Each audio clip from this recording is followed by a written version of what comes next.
Да, Шахида, президент Обама подвел итоги своего последнего саммита в рамках Большой двадцатки. По его словам, последние 8 лет научили всех нас, что сложные вызовы 21 века нельзя решить без скоординированных коллективных действий.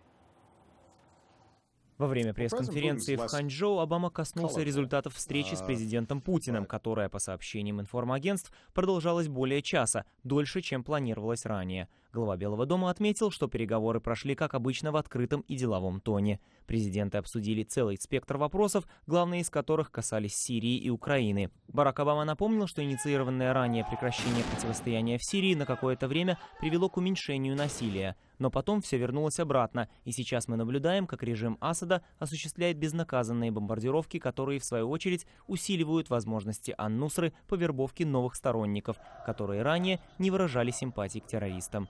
И это очень опасная динамика, отметил Обама. У нас был ряд плодотворных переговоров о том, как могло бы выглядеть реальное приостановление столкновений, что позволило бы США и России сосредоточиться на борьбе с общими врагами, такими как ИГИЛ и Ан-Нусра.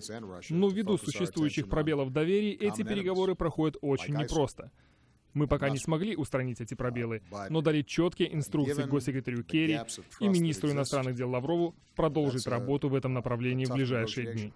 Американский президент также дал понять, что до полного выполнения Минских соглашений США не намерены отменять введенные против России санкции. Мы договорились не только с господином Путиным, но также с канцлером Германии Меркель и президентом Франции Олландом, что усилия по выполнению этих соглашений должны выйти на первый план в ближайшие несколько недель. Переговоры были конструктивными, но не окончательными. Мы увидим, удастся ли в конце концов добиться результата. Или президента Путина, несмотря на декларирование интереса к переговорам, вполне устраивает наличие такого конфликта низкой интенсивности на российско-украинской границе.